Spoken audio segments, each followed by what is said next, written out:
பையன் 7 வயசு விளையாடிக்கிட்டே இருக்கிறான். அவங்க அம்மா வந்து வயல்ல இருந்து வராங்க. முதல் அறுவடை கோதுமை செடி. இவன் வந்தான், அதுல இருந்து கொஞ்சம் கிரெயின்ஸ் மட்டும் எடுத்துக்கிட்டு நேரா வயல் காட்டுக்கு போனான். புதைச்சிட்டு தண்ணி ஊத்துனான். 3 மாசம் என்ன சொன்னாலும் அங்க போயிருவான்.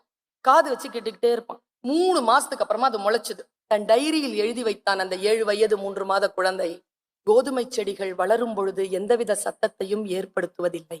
அப்படி எழுதினவன் தான் போனை கண்டுபிடிச்ச கிரஹம்பெல்.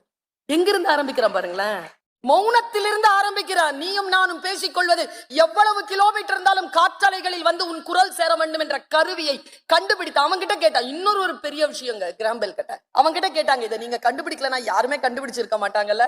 அவன் சொன்ன பதில், ஓட பேட்டனுக்கு சப்மிட் பண்றதுல 7 நாள் டிலே பண்ணியிருந்தா ஜெர்மன் நாட்டுல இருந்து இன்னொருத்தர் சப்மிட் பண்ணியிருந்தார்.